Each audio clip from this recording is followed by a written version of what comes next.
Okay, so now the slide is on. I want to formally welcome you to this course titled UGRC 150. This is a course that has been designed to train us or give us some fundamental principles of critical thinking.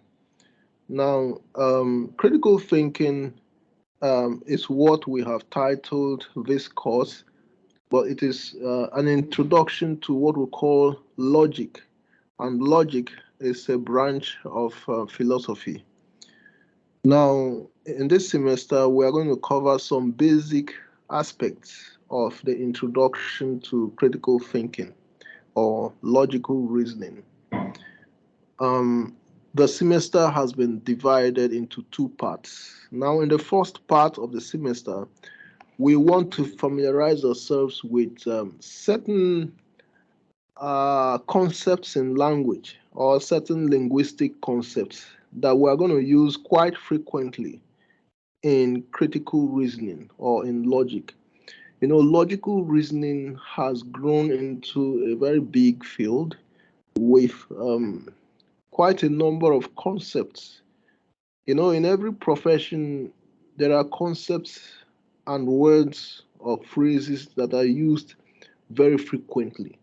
So in the first part of this semester, we're going to familiarize ourselves with such concepts and also to familiarize ourselves with what those things that are not relevant. There are certain things in language that are not relevant in critical thinking and logical reasoning. So we shall see all those things. So that by the end of this semester, anyone who wishes to continue to develop in logical reasoning can come and take further classes in philosophy. You know, it's directly opposite Legon Main Hall. You know, you could take some further classes in logic, like formal logic, mathematical logic, symbolic logic, and all those some of those classes. So in the first part of this semester, we'll familiarize ourselves with some language tools. And then in the second half, we begin critical thinking. So let me give a brief overview of what we're going to do in each unit or in each week.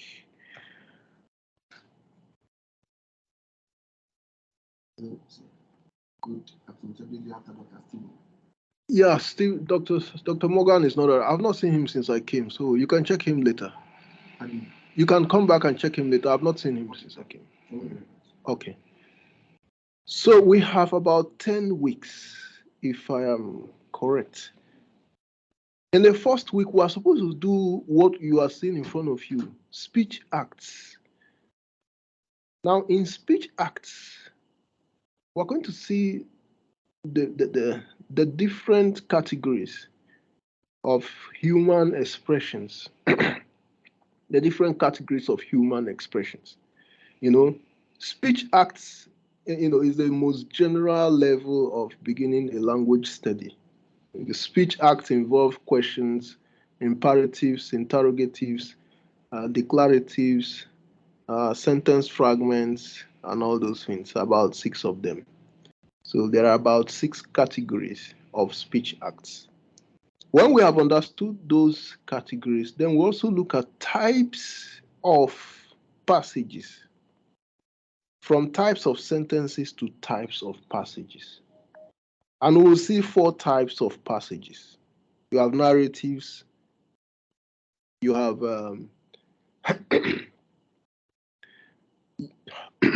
you have rhetorical polemic, you have arguments, and then you have the imperative passage. 4 types. So from basic, you know, the basic types of passages, then we'll move on to looking at certain expressions that are not relevant to critical reasoning. There are certain expressions that are not logical. They are by nature not logical. Example, metaphors and proverbs, they don't use logic. You cannot use logic to analyze them. So they are outside logical reasoning. Metaphors, proverbs.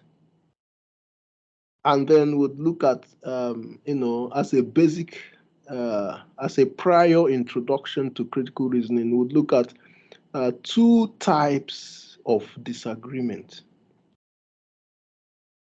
Critical thinking also involves disagreements. So we'll begin by looking at the two basic types, two categories of disagreement. You have the verbal disagreement and the real disagreement.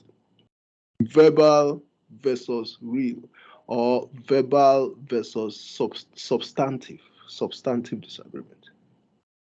The verbal disagreement is the one that happens over the meaning of words.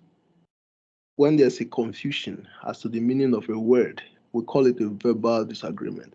Now, we don't regard it as a real disagreement, and you'll soon find out why. Then the one we call the real disagreement is disagreement about either facts or values. Disagreements about either facts or values. So that's the one we call the real disagreement. And it is on the basis of that you do all your logical reasoning. When we have satisfied ourselves with the distinction between those two categories of disagreements, then just before we start critical thinking, or we'll start logic proper, we would look at different senses of law. And when you talk about law, LAW, there are about 7 senses of law. You have scientific law, scientific or natural law. You have civil law. You have cultural norm. You have social rule. You have moral law. And all that. So those senses of law. Just to satisfy ourselves that we've looked at certain basic things before we start logical reasoning. Then we start the logical reasoning. And to start that, we will first of all recognize that there are two basic types of reasoning. That is, we as human beings, we reason basically in two ways, either deductively or inductively. So we'll call them deductive and inductive reasoning. In the first week of the second half of the semester, we'll look at deductive reasoning. It is the type of reasoning that leads to only one conclusion. The type of reasoning that leads to only one conclusion. It is as accurate as mathematical reasoning. In mathematics, 2 plus 2 is 4. You cannot play around with the conclusion. You can't say 2 plus 2 is 5 or 2 plus 2 is 6 or things like that. You can't do that. 2 plus 2 has only one conclusion, which is 4. So that's how deductive reasoning is. Deductive reasoning is reasoning that leads to only one conclusion, and we'll see how it does that and why the accuracy is up to 100% like that of mathematics. Then we go over to inductive reasoning, which is not as accurate as deductive reasoning.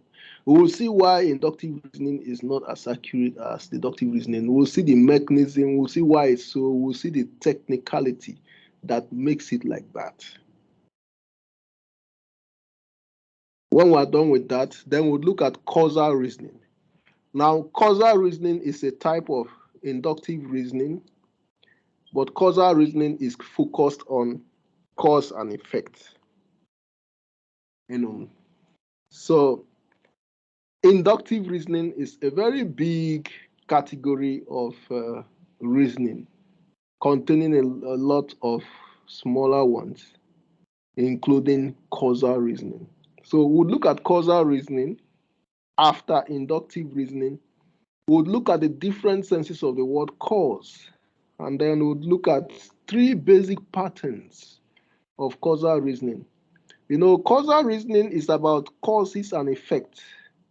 Causal reasoning is about what caused what, and what is the effect of what. You know, how do we identify a cause? We'll look at the various types. And there are about 5 patterns of causal reasoning. We'll look at 3 of them. You have the relevant difference reasoning. You have the common thread reasoning. And then we have the concomitant variation reasoning. The concomitant variation reasoning. Okay, it looks like the transcript is on. I don't know if you want me to pull it off or because sometimes it could distract you from listening to the voice. Okay, so when we're done with causal reasoning, we go into the last week of the semester, which is informal fallacies. Now, logical reasoning is divided into good reasoning and bad reasoning. You have good reasoning and bad reasoning. So everything we are doing from deductive reasoning to inductive reasoning to causal reasoning is focused on good reasoning. But we shall also see the bad reasoning. Now, when we are doing the deductive reasoning, we will see bad deductive reasoning.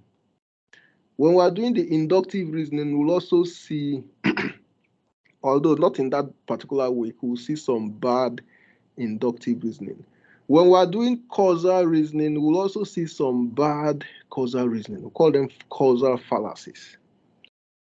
And then the last week of the semester is dedicated to some other kinds of bad reasoning that we call them informal fallacies. There are 12 of them. We'll look at them. So that's how the semester is going to go. Now, today we'll just look at the first week. And I wish we could look at the second week, but now it's almost 3 p.m. So let's quickly look at the first week so that we get going with the semester. Here you can see the slide, Speech Acts. And this is my name, Dr. Ani, Department of Philosophy and Classics, University of Ghana. So a speech act is an utterance that performs a certain function in language and communication. We perform speech acts when we ask questions, make a request, assert a proposition, make judgment, express emotions, and so on. A speech act may be maybe one word, a complete sentence, or an incomplete one. This passage tells you that a speech act is basically any sound that emerges from someone's mouth. Even if you said, it's a speech act, the question is what kind of speech act? So in that sense, speech acts are divided into categories or groups or types.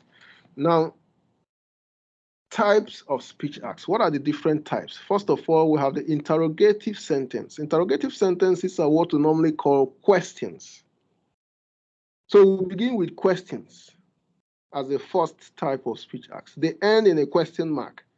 The purpose of interrogative sentence is to solicit or require information from someone. Interrogative sentences cannot be true or false. So when you ask a question, what you are doing is to solicit information from someone. What is your name? You are soliciting information about someone's name. Why do you want to go to UK. You are soliciting information about someone's intention or motivation for going to UK. What is the name of your mom? You are soliciting information about someone's mom. So questions are uttered to solicit information, and they cannot be true or false. A question can, technically speaking, a question cannot be true or false. So examples, you have them here. Do you have the keys to the door? How are you doing this morning?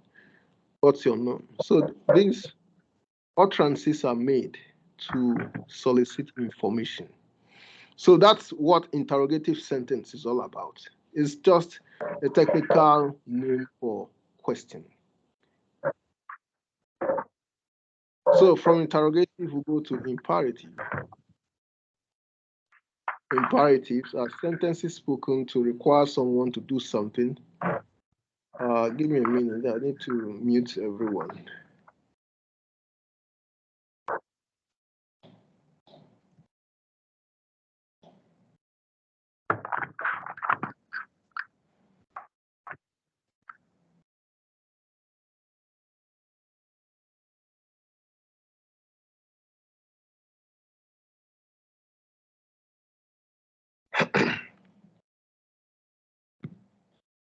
Okay, mute.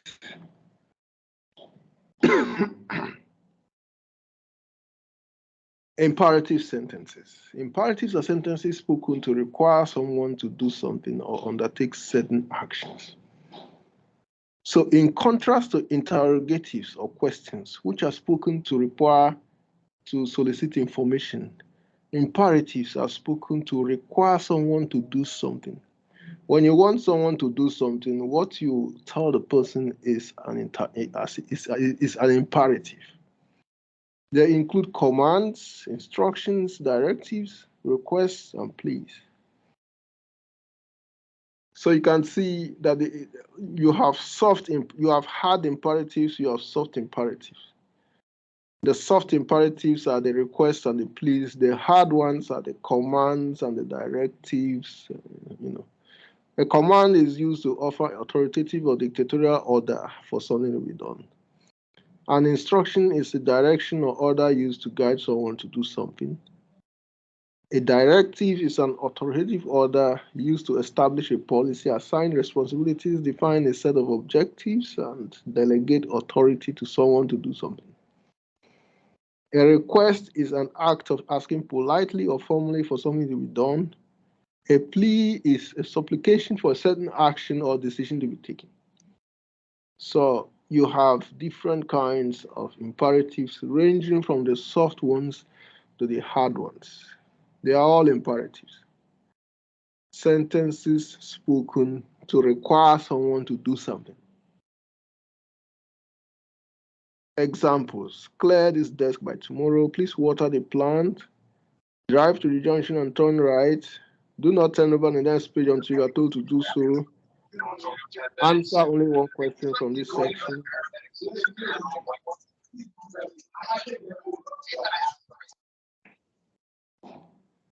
Slow down, men at work. Mom, please tie my shoes. Open your mouth. So these are all examples of imperatives. Imperatives. Then we go to declaratives or declarative sentences. These are sentences that convey information. So unlike interrogatives, which are spoken to solicit information, and imperatives, which are spoken to require someone to do something, declaratives are spoken to convey or provide information. Declaratives provide information. They can therefore be true or false. When you provide information, what you've provided is capable of being true or false. Declarative sentences are spoken to make a statement. They end in a period, full stop.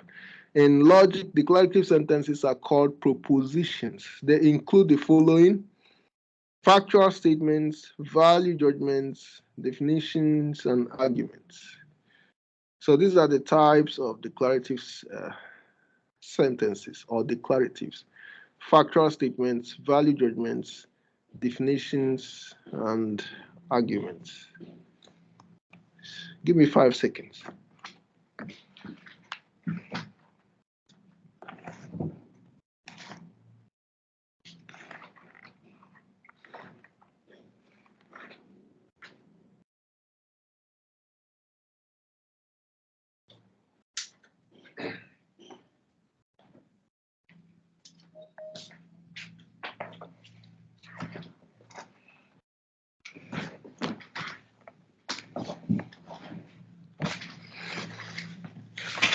Okay, so let's look at the different types of declaratives or declarative sentences. First, you have the factual statements.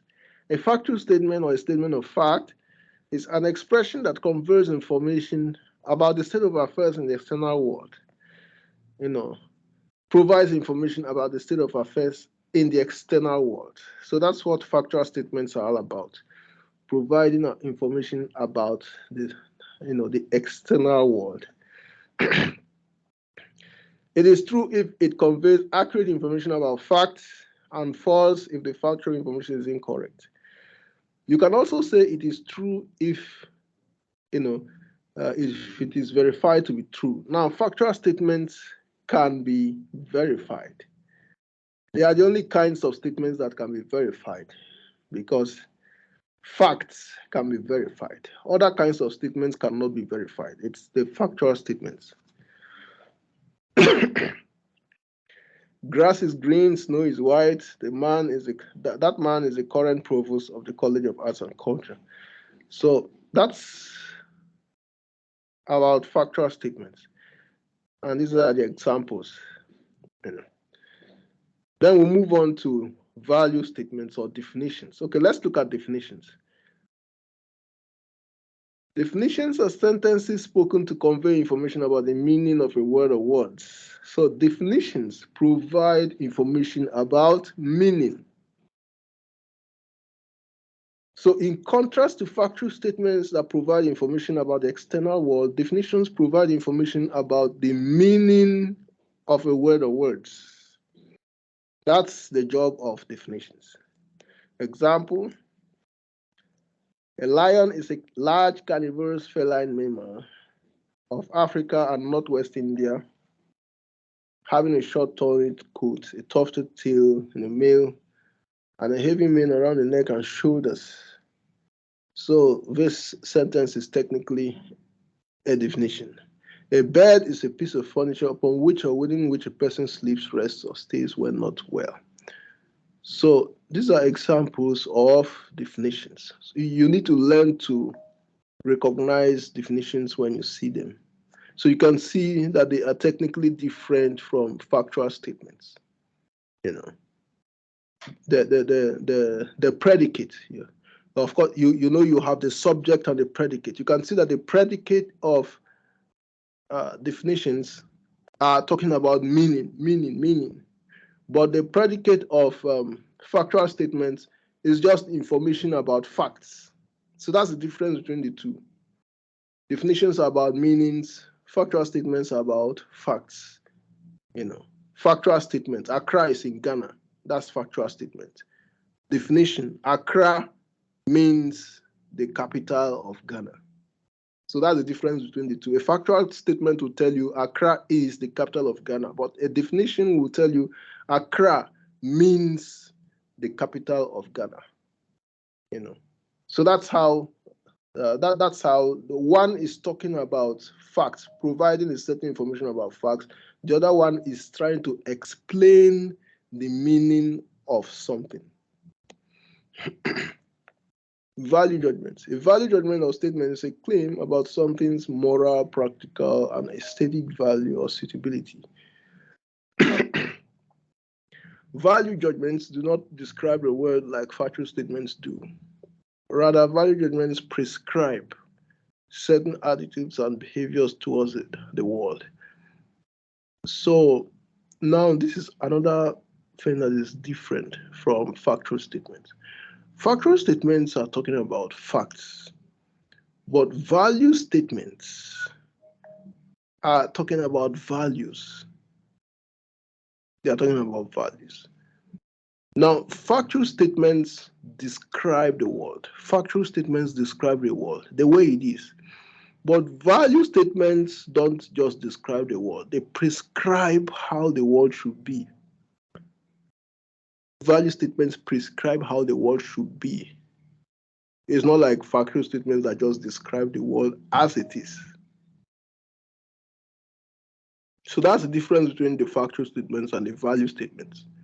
Factual statements describe the world as it is, and then value statements prescribe how the world should be. Example. These are examples of value statements. That is right, that is wrong. So you can see that. Michael is a good man, Jezebel has no conscience. So these statements about should, ought to, it should be this way, it should not be this way. That's what the statements are about. They are not about what is there, what is simply there, like factual statements. They are about how it should be or how it should not be. It should be like this, it should not be like this. So those are value statements.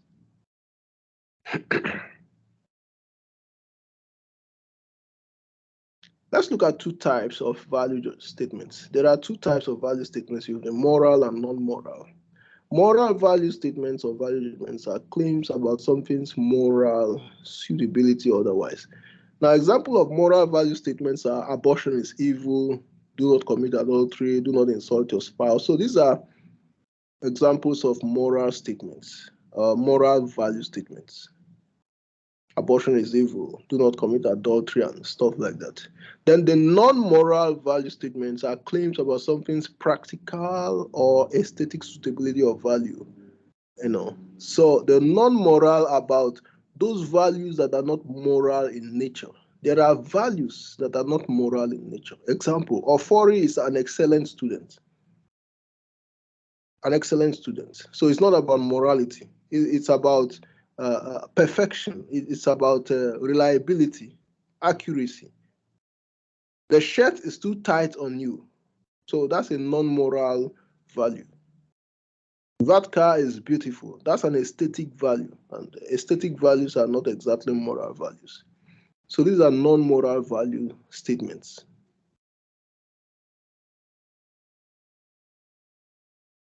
So that's that about the two types of moral statements. You have the moral value statements and the non-moral value statements. And then you see the emotive expressions. These are sentences. Emotive expressions are sentences that express feelings. Sentences that express feelings. Emotive expressions that show strong feeling may often end in exclamation mark. But this is not always the case for all emotive expressions. Now, examples of emotive expressions. I love that guy. I hate how she dresses. We hope you win the tournament. Hallelujah. So these are emotive expressions, sentences that express feelings. I love that guy. It's a feeling. It's an expression of a feeling. I hate how she dresses. It's an expression of a feeling. We hope you win the tournament. That's an expression of a feeling. Hallelujah is an expression of a feeling. So these are all expressions of feelings. And that's what we call emotive expressions. Then we have sentence fragments. Sentence fragments are incomplete sentences lacking either noun or verb. Sentence fragments are incomplete sentences lacking either noun or verb. Sometimes sentence fragments act as signposts to show direction or to advertise a product. Examples of sentence fragments include the following. Desmond for Parliament. So you can see it's an incomplete sentence. Yam with sauce. You can see it's incomplete. Your dream house. So you can see these incomplete sentences and you can see the various purposes that they are used. Sometimes they are used for advertisement. Sometimes they are used as signposts. Sometimes they are used as placards. Sometimes they are used as slogans. Those are the uses of sentence fragments. Okay. So let's do a little exercise. Rewrite the following emotive expressions as value judgments. Rewrite the following emotive expressions as value judgments.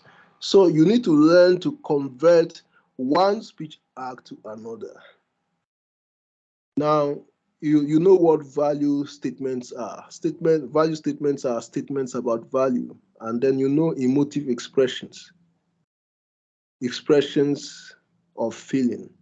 To convert these expressions of feeling to value statements. Now, the first one, what a beautiful lady. Convert it to a value statement. What a beautiful lady. How will it read like as a value statement? So we need people to raise their hands to answer to give us the answers. What a beautiful lady is an emotive expression. So rewrite it as a value statement. How will it look?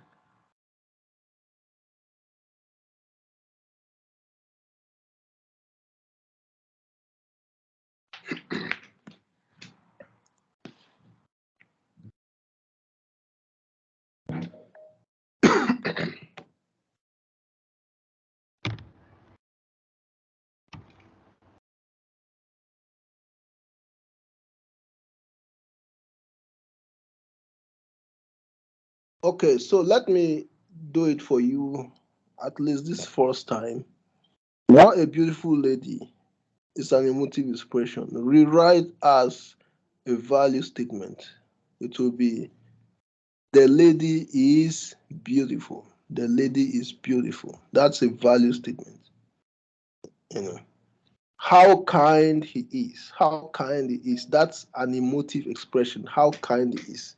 That's an expression of feeling, an emotive expression. To convert it to a value statement, it would be he is kind. He is kind. What an extremely delightful journey. Convert it to a moral statement, sorry, a value statement. So for value statement, you say the journey is extremely delightful. Okay, the second type of exercise. Rewrite the imperative sentences below as interrogative sentences. So these are imperative sentences. Now you're asked to rewrite them as interrogative sentences. Now the first imperative sentence, shut your mouth up. Now convert it to an interrogative or what we call a question. Shut your mouth up. Anyone? Shut your mouth.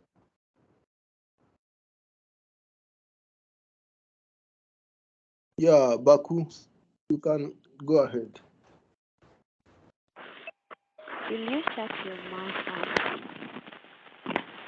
Okay, will you shut your mouth up? Good. Then the second one, speak loudly. Speak loudly. Convert it to an interrogative. Asiedu. Rachel Asiedu.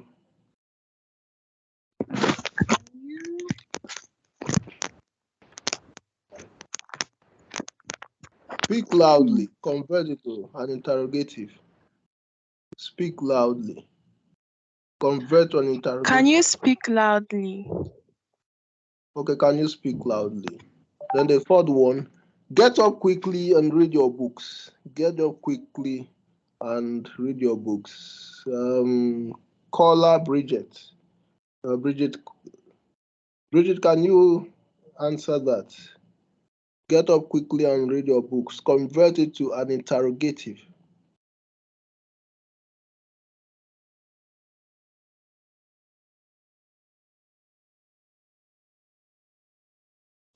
Someone else, any other person who's raised his hand. Boateng, Akwasi Boateng, you can answer that too. Akwasi, you can answer. Get up quickly and read your books. Convert it to an interrogative. Won't you get up quickly and read your books? Okay, won't you get up? Or to be more accurate, you say, will you get up? Will you get up quickly and read your books? And when you convert, make sure you make the conversion as close as possible. So, will you get up quickly and read your books? That's fine. So, rewrite the following interrogative sentences as statements of facts. Rewrite the following interrogatives as factual statements. Is Amma playing football? It's an interrogative. Convert that to a factual statement. Who's there? Sandra. Sandra, convert it to a factual statement. Is Amma playing football? What's the factual statement? Amma is playing football. Good. Has he finished his homework? Has he finished his homework? Who is there? Only 100. Okay, so anyone, please. Asiedu. Rachel, please answer that. Has he finished his homework? He finished his homework. He has finished his homework. Is a match coming off today? Is a match coming off today? Please do that too. Finish it. Is a match coming off today?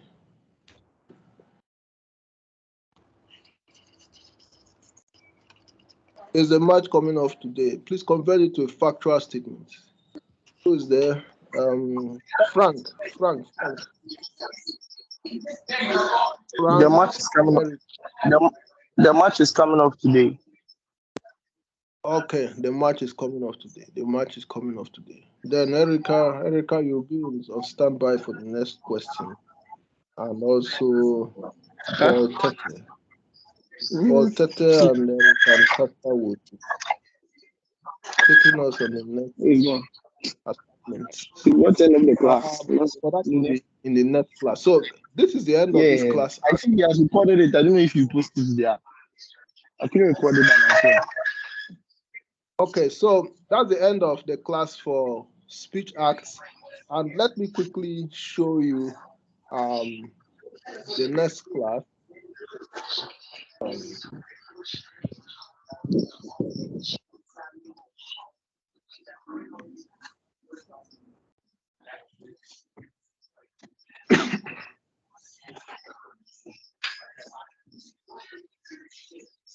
So this is the class we're supposed to be having today.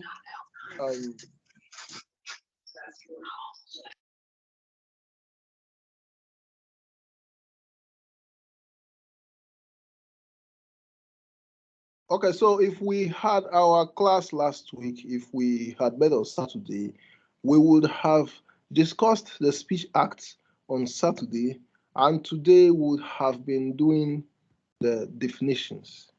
But unfortunately, we couldn't meet on Saturday. So today we are faced with the challenge of doing the definition.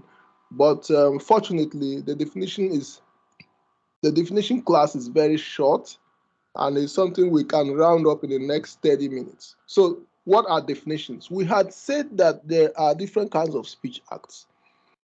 We talked about interrogatives, imperatives, declaratives. And when you come to declaratives, we have talked about different kinds of declaratives. Sorry, I'm coming.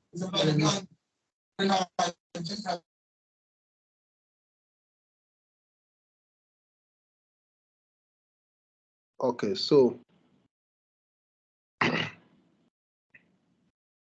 I'm disabling your mics so that we can get some more work done. Now, so if we had discussed speech acts on Saturday, which we're supposed to do, then today we would have been doing definitions. Now, looking at the time, we have about 40 minutes left. So I think we can do something on definitions before the end of the class by 4 p.m. Someone raised his hand. Is that Sandra? Sandra's hand is raised. But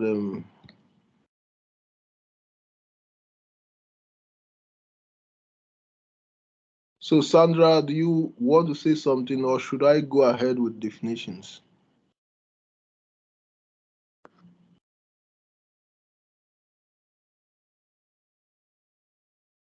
Okay, so let's go ahead. Definitions and their problems. So we talked about interrogatives, imperatives, declaratives.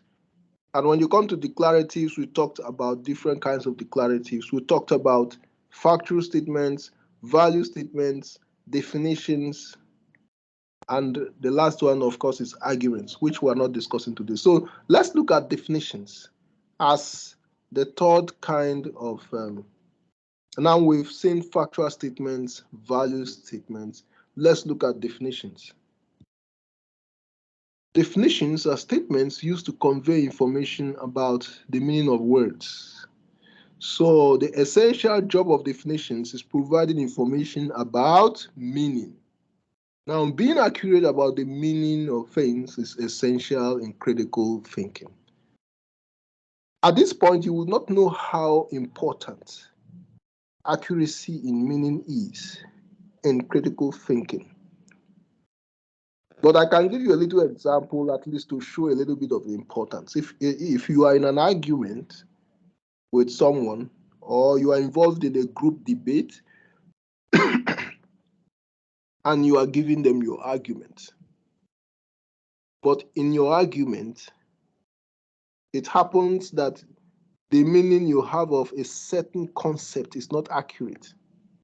Just imagine that you are making a vigorous argument, but unfortunately, there is something whose meaning you don't have accurately. And that thing is involved in your argument. So no matter how good the argument is, the meaning of something in the argument is inaccurate. So when someone comes up and says, oh, that you don't understand this particular thing clearly, you see that it's a little embarrassing and upsetting. It somehow upsets your argument because the argument is based on inaccurate meanings. So that's how important meanings are to critical thinking, arguments, and such stuff. And today we're looking at meanings, especially accuracy in meanings. So I just want you to know how important this topic is. Two types of meanings. You have connotation, which is the descriptive meaning of words, like dictionary meanings, dictionary definitions. Any meaning you can write down is a connotative meaning. That is any meaning that is describable. Any meaning that is described or can be described is connotative. That's why we'll say it is a descriptive meaning of words, because the other type are not descriptive. Denotations are not descriptives. They are more like examples of words out there, items in the world. So, for instance, you have the meaning of a table. A table is a three-legged or four-legged contraption made of either wood or glass or metal, upon which we can eat food, write, use our laptops, hold meetings. Those are the kinds of descriptions of a table. So that's a connotative meaning of table. But when you come to denotative meaning, you have to look for an example of a table. It's not the descriptive meaning, but the instance, an instance of a table. You have to provide an instance of a table, an example out there. That's the denotative meaning of table. Then the next distinction we have to make is between definiendum and definiens. Every definition has two parts, the definiendum and the definiens. The definiendum is a word or phrase to be defined. So that's like the subject.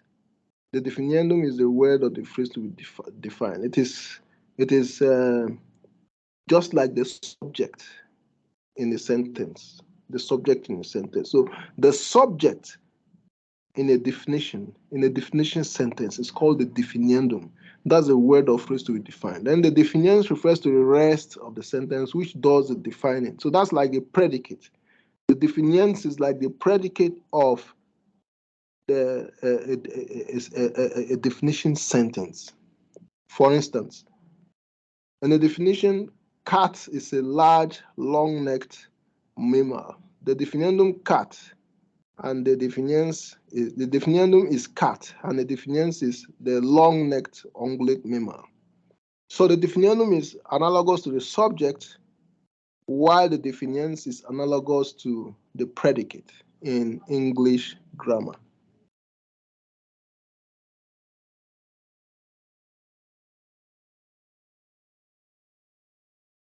Now let's look at types of definitions. You have lexical definitions, which are also called dictionary definitions. These are the definitions we find in dictionary. So when you are looking for definitions of table, you open your dictionary, you see table, you see some entries. A table is this, a table is that. Those are lexical definitions. Dictionary, lexicon is another word for dictionary. Lexicon. Lexicon is something, a list of things and their meanings. That's lexicon. So that's a technical word for dictionary.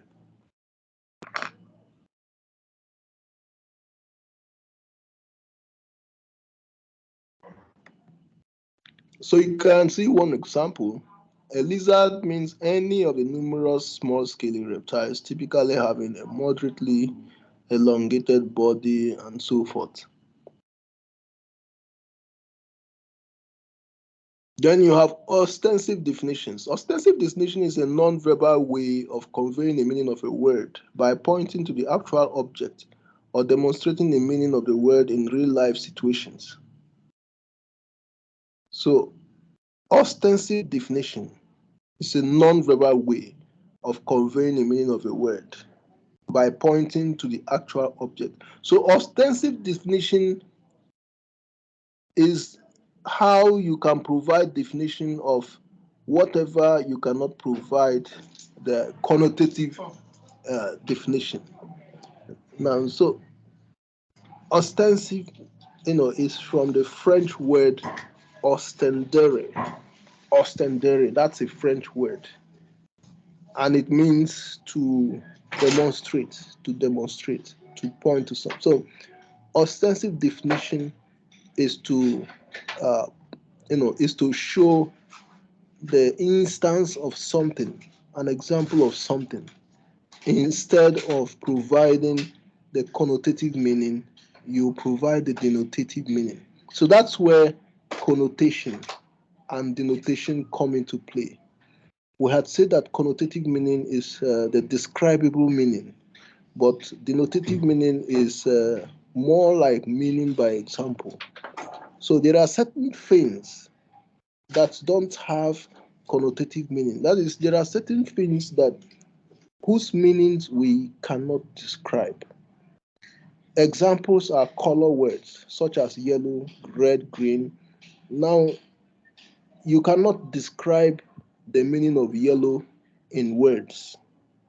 So it's not possible. You can't say yellow is this, the color yellow is this, and then you write it in words. You can only point to an example of yellow and say, yeah, this is yellow. So something like that, doesn't have a connotative meaning. It only has a denotative meaning. So this is where ostensive definitions come in. Anything that you have to demonstrate by the denotative meaning is what we call the ostensive definition. So you can see that ostensive definition has no business with connotative meaning. They are the process of providing denotative meanings.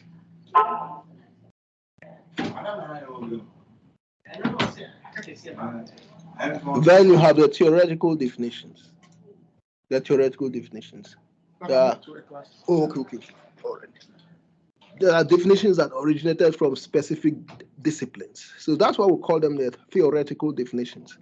they originated from specific disciplines. Examples of words or definitions with theoretical definitions include inflation. So we're saying that theoretical definitions are those definitions that emerge from specific disciplines. Now, in this university, you can see different disciplines. You have sociology, law, economics, physics, mathematics, medicine, and all that. There are different disciplines. Now, there are certain words that emerged from those disciplines. So the definitions of those words, borrowed the meaning of those words from those disciplines. Example, inflation. We all know that inflation emerged from economics. It is economics that started using the word inflation. So inflation is a theoretical definition, or rather, the definition of inflation is a theoretical one because it came from economics. The definition of bipolar disorder is a theoretical one because it came from psychology. The definition of viral load is a theoretical one because it came from biochemistry. So if the meaning of a word originated from a specific academic discipline, then it means that the definition of that thing is a theoretical definition.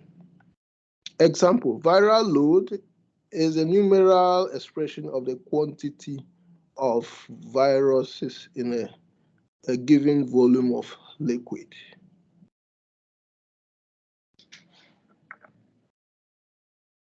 Then you have stipulative definition. Now, we use this kind of definition, stipulative definition, when we assign a meaning to a word, either for the first time or for a specific project. Stipulative definition. We use this kind of definition when we assign a meaning to a word, either for the first time or for a specific project. So stipulative definition means a new definition, which you probably created yourself.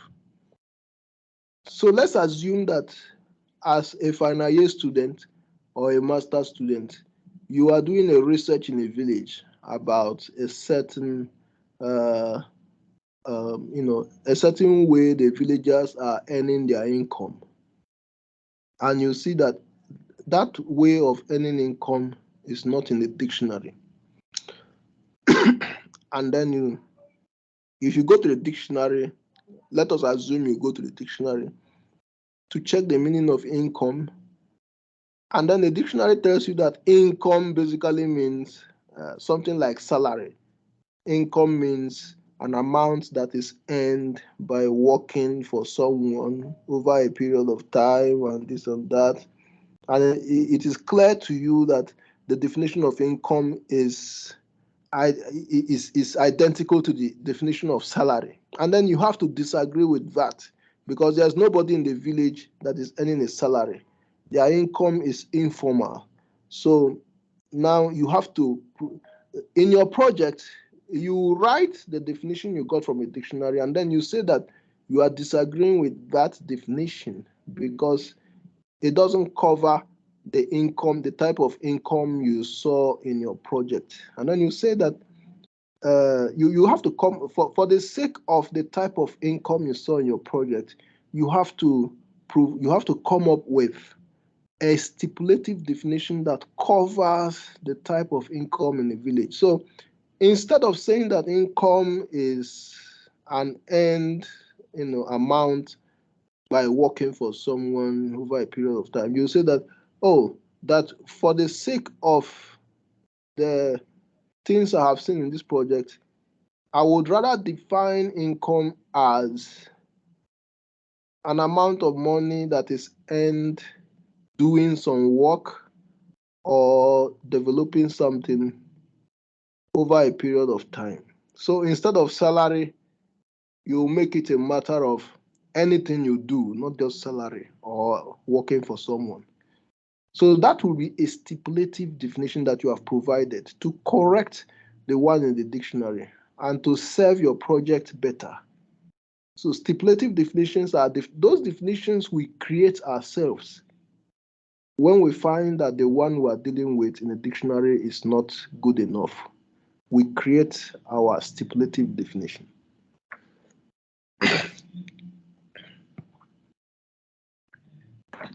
Then you have the operational definition. Operational definition is defining a term by describing a set of actions or operations. When we define something by describing a set of actions or operations that, when accomplished, will determine the entity referred to by the term. So, a definition that involves or describes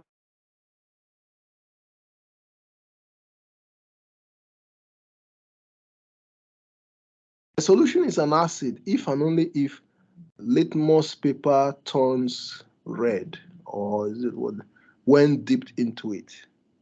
A solution is an acid if and only if litmus paper turns red when dipped into it. So that's an operational definition. It describes an operation within the definition.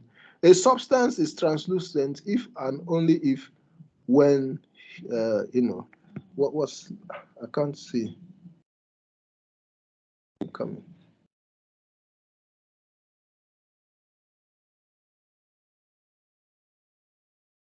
Okay, when held up to light, some of the lights come through. So these are operational definitions. Definitions that describe some sort of operation. They are operational definitions. Once you notice some kind of operation described in the definitions, and that's an operational definition. Now, still on operational definition, note that an operational definition must specify an operation. For instance, the definition a solution is an acid if and only if it has pH of less than 7 is correct, but it is not an operational definition because it does not outline an operation, a procedure, or a step-by-step demonstration of a phenomenon. So if you say that a solution is an acid if and only if it has a pH of less than 7, that's a correct definition, but it is not an operational definition because it doesn't describe an operation.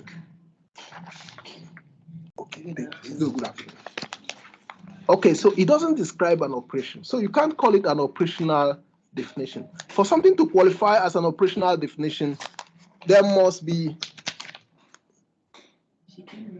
Okay, so I'll call it. There must be some sort of operation described by the definiants.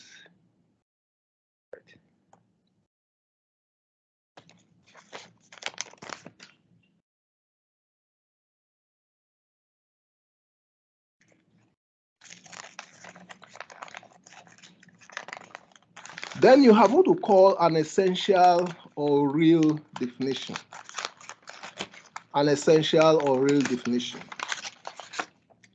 An essential or real definition is the only definition that captures the necessary and sufficient conditions for the definiendum.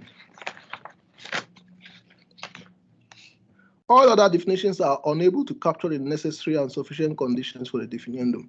Now, this particular definition is something you need to pay close attention to. So let me try to discuss this definition quite well so that we don't miss the meaning.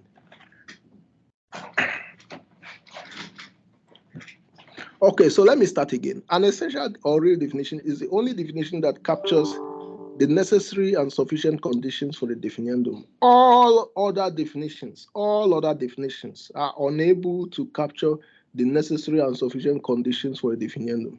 Now, examples of essential definitions. A prime number is any number divisible by only itself and 1. An even number is any number divisible by 2. Now, an essential definition is a definition that whenever you look at the definiants alone, you would automatically know the definiendum. If the definiants of an essential definition is presented to you without the definiendum, and you just look at the definiants alone, you will automatically know the definiendum. That's what makes it an essential definition. That's because the definition captures all the necessary and sufficient conditions for the definition. If no mention was made of a prime number, and someone just tells you any number divisible by only itself and 1, automatically you know it's referring to a prime number. But outside essential definition, if a definition alone is presented to you, it will be difficult for you to know or to guess the definition. For instance, if someone presents the definitions of a table to you and never mentions table, it will be difficult for you to know whether it is table or chair or even bed. If someone tells you a 3-legged, or rather, let's say a 4-legged appendage made of wood, glass, or metal, upon which we write, eat food, and sometimes you can also sit on table. Someone can say this is referring to a table, but another person can say this is referring to a bench. You can write on a bench, you can eat food on a bench, you can sit on a bench. So you see that the definitions cannot be restricted to table alone. That's the problem you encounter outside essential definitions. But if it is an essential definition, nobody argues about the definition. If someone tells you any number divisible by only itself and 1, everybody knows it is a prime number. Nobody will say, no, it is not a prime number. So, but the thing is, essential definitions are applicable only in mathematics. So essential definitions are not applicable outside mathematics. And that's because mathematics has 100% accuracy. That's why the definition of anything in mathematics is an essential one. It captures both the necessary and sufficient conditions.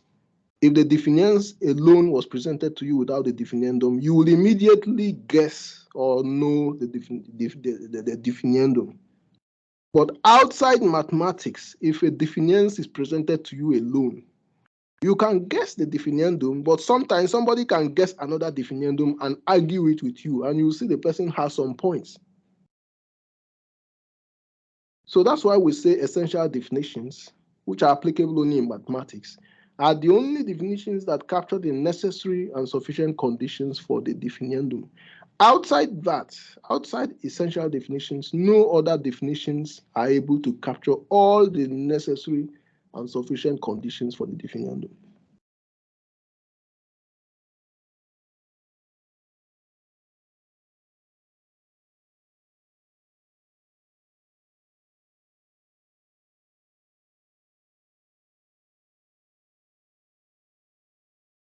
In your exercises, you are going to read more about essential definitions, and by the time you start doing the exercises, the difference between essential definitions and other definitions will become clearer to you. Now, we say that all other definitions outside essential definitions are what we call essentially contestable. All other definitions outside essential definitions are essentially contestable. That is, you can contest them basically. No matter how accurate they look, you can contest them.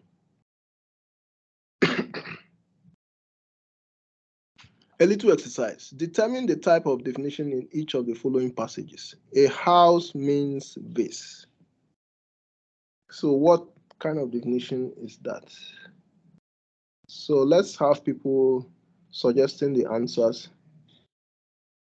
The first question, determine the type of definition in each of the following passages. A house means this, and you can see the diagram or the drawing of a house. What kind of definition is that?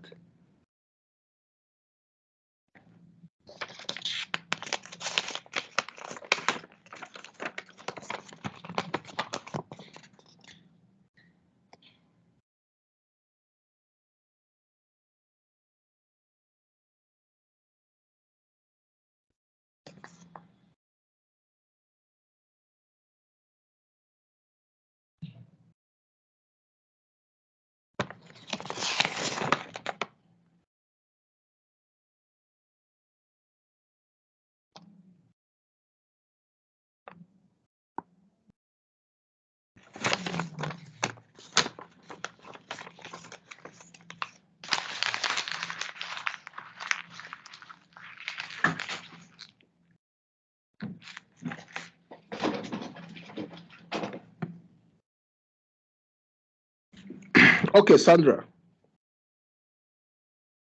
Ostensive definition. Okay, good. Now the second one, water means a molecule composed of two hydrogen atoms bonded to one oxygen atom. What kind of definition is that?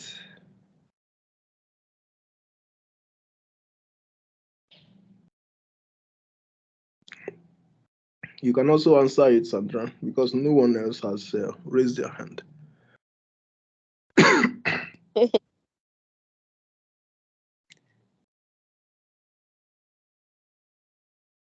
Water means a molecule composed of two hydrogen atoms bonded to one oxygen atom. Now, at least you can say this is a theoretical definition. It doesn't look like an operational definition because it doesn't describe a step-by-step operation. It just describes, it just says that two kinds of chemical or hydrogen and oxygen are bonded together. So that's not necessarily an operation. So to be on the safe side, you can say this is a theoretical definition. A nuclear family is a living unit composed of a man, woman, and children. What kind of definition?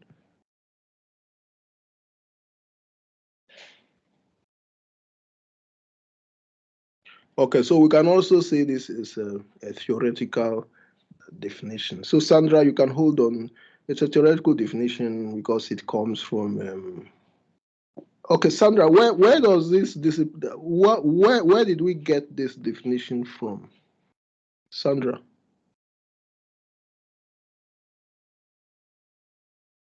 From a specific discipline. Yeah, so which one? Nuclear family comes from what department? Science. Science. Okay, don't worry. You are in your first year, so you still have time to, to. It comes from sociology. So it is from sociology that we got the term nuclear family, because sociology is a discipline that studies the society itself. So sociology studies everything in society, ranging from the family to institutions to societal organizations and all that.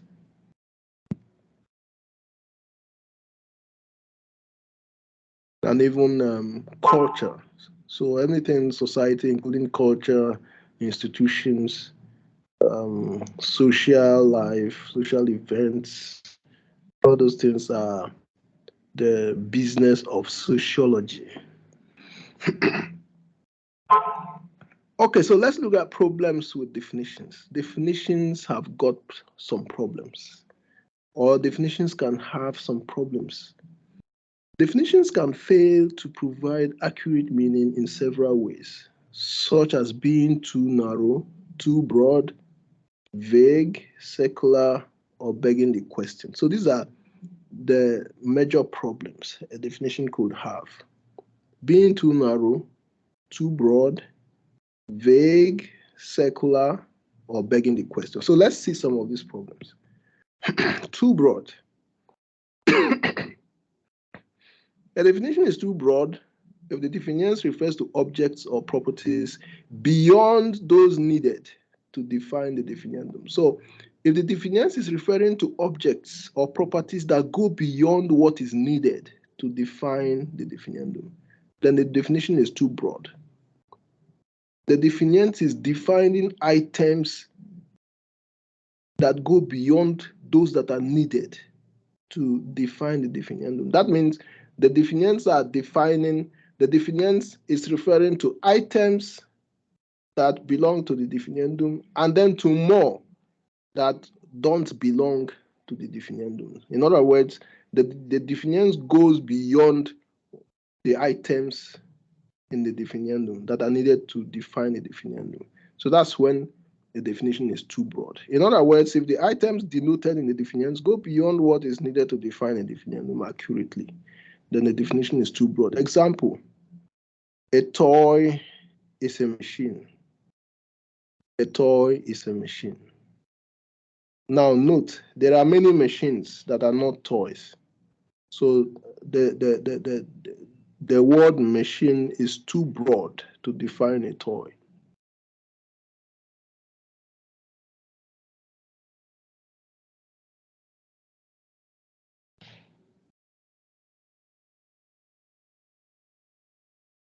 Okay, so I want you to understand this well.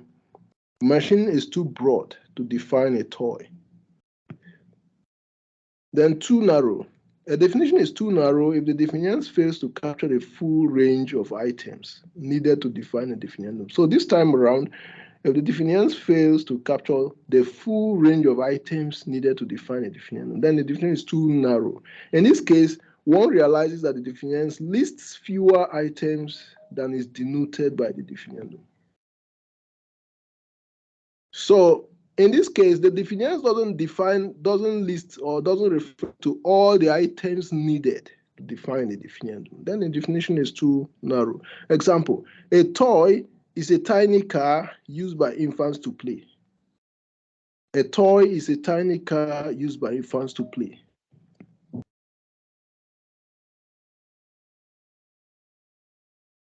Now note, there are many toys that are not made as cars.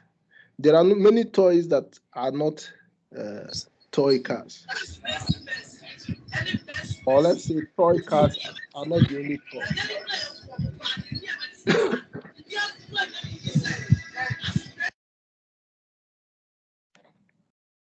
There are many toys that are not cars, or there are many toys that are not tiny cars.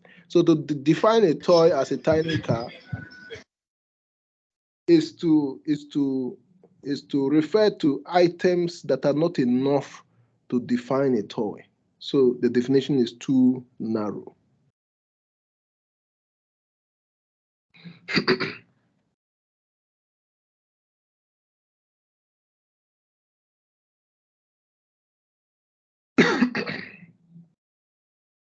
Okay, so let's go to the next one. Vague. Give me some seconds.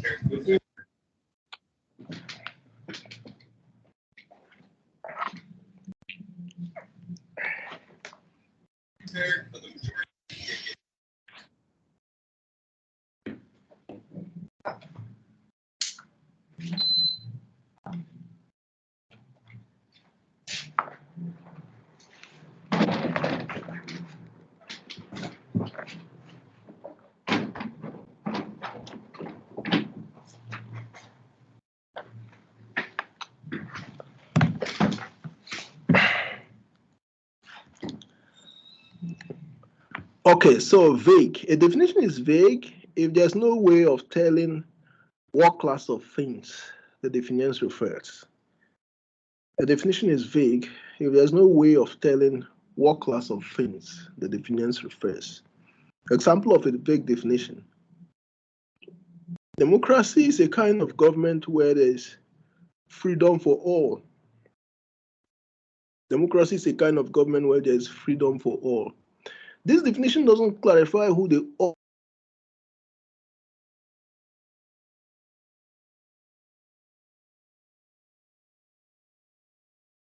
birds, crocodiles, and so on.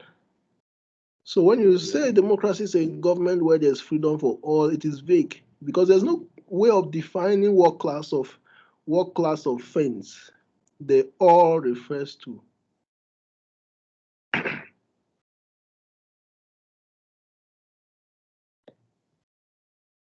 Ambiguous. A definition is ambiguous if the definition presents more than one possible meaning of the definition.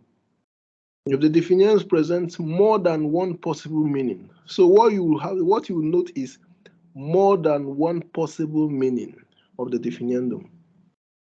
A sentence is ambiguous if it lends itself to more than one distinct interpretation. More than one possible meaning. more than one distinct interpretation. So those are the two things you should note. More than one possible meaning of the definiendum, more than one distinct interpretation. Examples of ambiguous definitions. Faith is true belief. The triangle is a figure composed of three straight lines intersecting at three different points in which all the angles are equal. So faith is true belief. Now,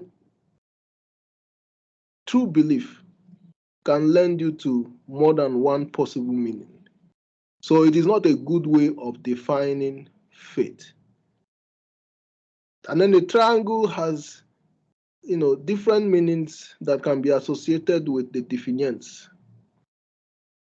Okay, so when a definition lends itself to more than one possible meaning, then the definition is ambiguous.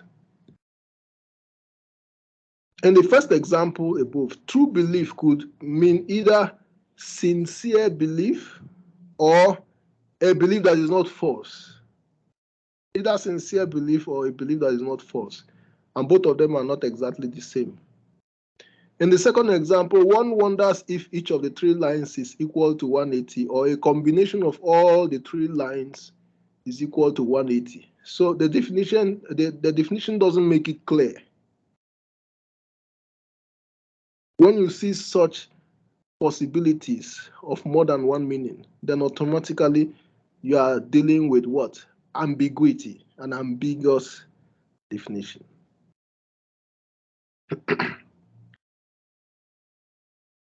So now let's go back. So the main difference between vagueness and ambiguity is that vagueness does not refer to a particular class of items. And then ambiguity is presenting more than one possible meaning. So that's the difference between the two. Secularity. A definition is secular if the definiendum appears in the definients or if the definiendum is cited as part of the definients.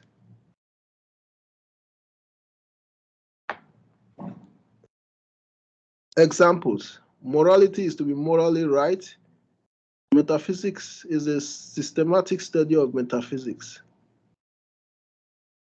Pentagon is a plane figure having the shape of a pentagon. So if the definiendum appears in the definients, or if the definiendum is cited as part of the definients, then the definition is what? Secular. It's a secular definition. A definition that repeats the definiendum in the definients.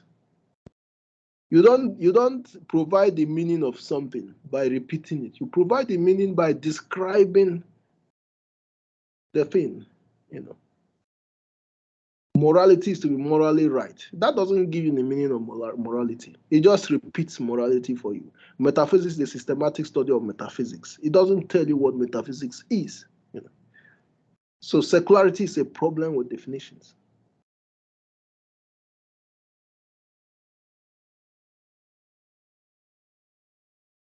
A definition begs the question if the definition is obscure, digresses from providing meaning, or does not help in shedding meaning on the definiendum.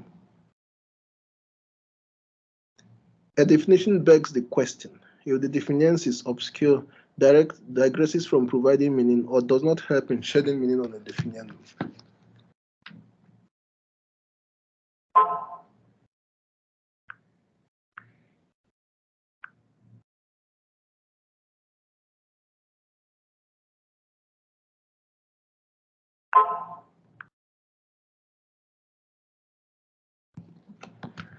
Okay, begging the question. A definition begs the question if the definition is obscure, digresses from providing meaning, or does not help in shedding meaning on the definiendum. Example. So before we go to the example, let's look at the meaning again. If the definition is obscure or digresses from providing meaning, digresses from providing meaning. So that's one thing you have to look out for. Example, Jubilee House is the office where every Ghanaian wants to be. Jubilee House is the office where every Ghanaian wants to be. Now, The definition of Jubilee House is supposed to be, the office of the president of Ghana, the office of the president of Ghana. That should be the definitions in the definition of Jubilee House. So when the definition says Jubilee House is the office where every Ghanaian, that digresses from a definition, or it digresses from providing the meaning of Jubilee House. It digresses into talking about how many Ghanaians want to be in Jubilee House, which is not the meaning of Jubilee House. So you can say that this definition digresses from providing meaning, which you can see in the meaning of begging the question. It digresses from providing meaning. So that's one major offense that is committed by definitions that beg the question. Now, correct definition is Jubilee House is the name given to the office of the president of Ghana.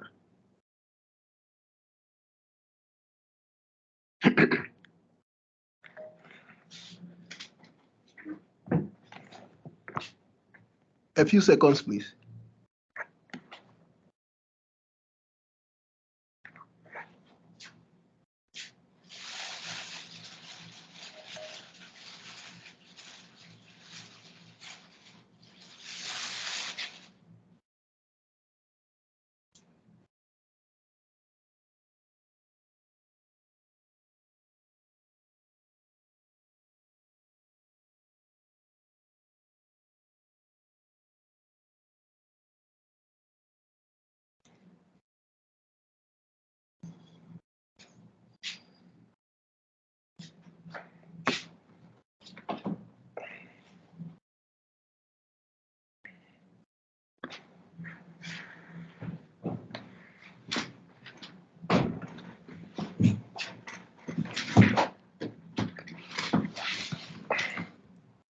Okay, so let's do some exercises. Diagnose the problems with the following definitions. A bird is an animal that has wings. A bird is an animal that has wings. What's the problem with that definition?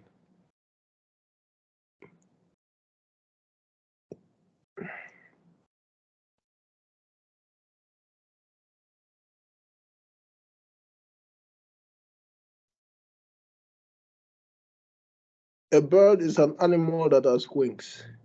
Now let's start by asking some questions. Is it every animal that has wings that is a bird? Is it every animal that has wings that is a bird? Or let's make the question more specific. Is there any animal that has wings that is not a bird?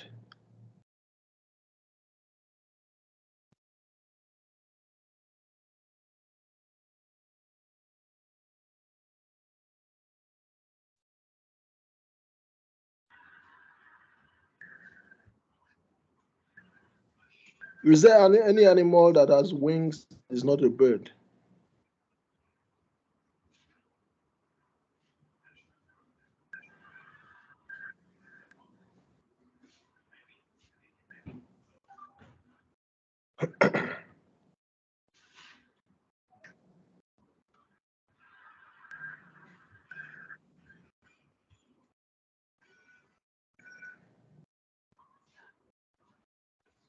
Boniface, can you speak up, please? Yes, there's an animal that has wings that is not a bird. For example, a bat. Okay, bat. Yes. So what would you say is the problem with the definition? Is it too broad or too narrow? Or what is the problem? I'd say it's too broad. Too broad. Yeah, so if birds are not the only animals that have wings, then it means the definition is too broad. Because the characteristics of having wings goes beyond birds. So if that is true, then it means the definition is too broad. Once the definitions presents something that is not specific to the definiendum, once what is presented by the definients is not specific to the definiendum, that is once what is presented by the definients goes beyond the definiendum to other things, then it means the definition is too broad. A human being is an animal that has two legs. A human being is an animal that has two legs. Boniface.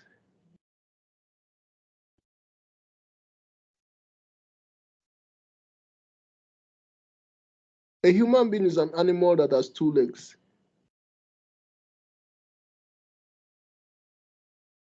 Frank.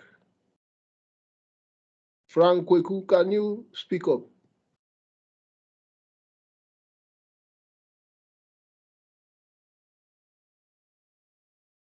A human being is an animal that has two legs. Frank, you can unmute your microphone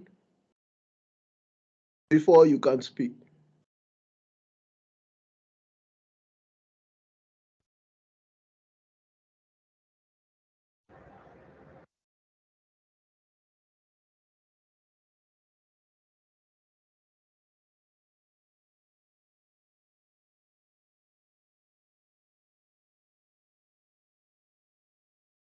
Okay, so let's begin by asking some questions.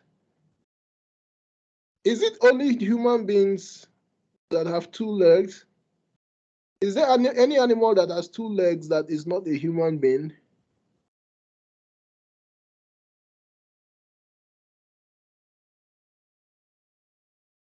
Frank.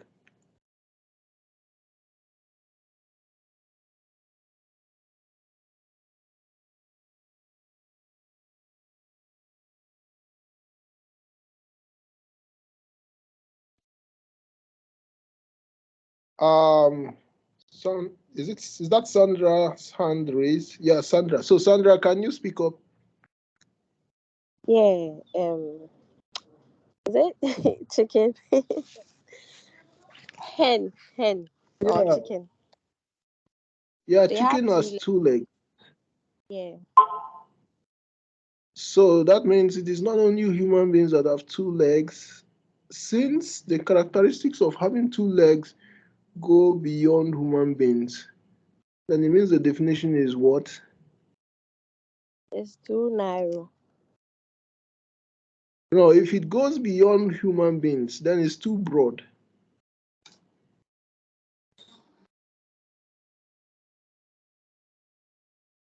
Once it is not only human beings that have what is presented by the definients, then that once what is presented by the definients goes beyond human beings, then the definition is too broad. Let's look at the third question. A bird is a feathered animal that can fly. A bird is a feathered animal that can fly. So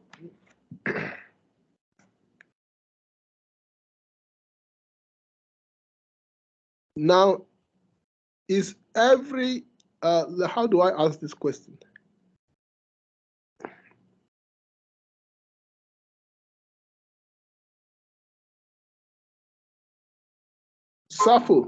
Sappho's hand is raised. Sappho, do you want to answer? Yes, sir. Yeah, so a bird is a feathered animal that can fly. Please go on. It's narrow because we also have Okay, flightless birds. okay, we have flightless birds. Yes, We sir. have birds that cannot fly. Yes, sir. Yeah, yeah. So please tell us, give us an example, An a quick ostrich. example. An An ostrich ostrich. cannot fly. Yes, an Yes, ostrich sir. cannot fly And an ostrich is technically a bird. So that means that the ability to fly does not adequately define birds. The ability to fly is not sufficient to define all the qualities of a bird. So that means the definition is too what? Narrow. Yeah, so it's too narrow. It's too narrow because the definitions does not present what is enough to define the definition. Philosophy is the study of the works of David Hume. Philosophy is the study of the works of David Hume. Please, so answer that right away. Philosophy is the study of the works of David Hume. Boniface. It's too narrow. Yeah, too narrow. Please explain why quickly. So because philosophy goes beyond studying the works of David Hume.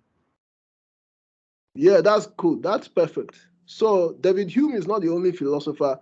There are other philosophers apart from David Hume. So since the works of David Hume does not adequately define or describe philosophy, the definition is too narrow. A submachine gun is a gun that shoots like a machine. Is that machine or machine gun? Something is blocking my view. Let me see. Yeah, a submachine gun is a gun that shoots like a machine. So what's the problem with that definition?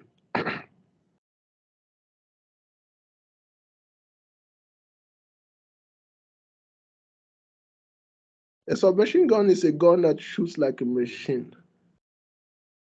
Boniface. So I think that one is secularity. Yeah, that's a secular definition. Perfect. So the last one, happiness is an emotion that people generally, let me see. Happiness is an emotion that people generally prefer to sadness. Happiness is an emotion that people generally prefer to sadness. What's the problem with that?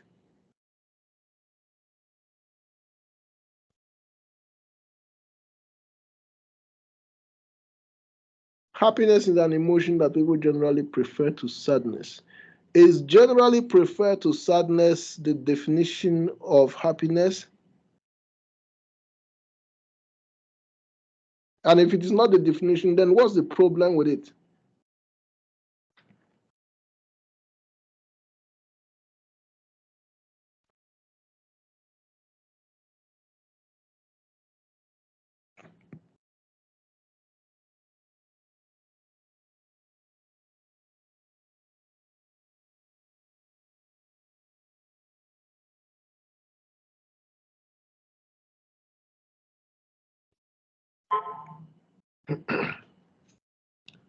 Okay, so happiness is an emotion that people generally prefer to sadness. Generally prefer to sadness is not a definition of happiness. It's like digressing from providing definition. So we'll say that it begs the question of the meaning of happiness. The definition begs the question of the meaning of happiness because it digresses from providing the meaning of happiness. So this is the end of definitions. So today we have treated speech acts and definitions. Next week we'll go into types of passages. Today we did types of speech acts. Next week is types of passages. Any questions before we round up?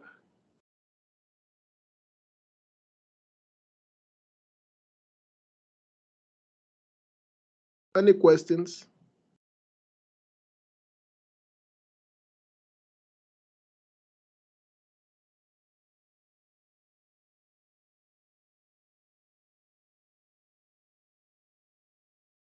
So today we have 42 attendees.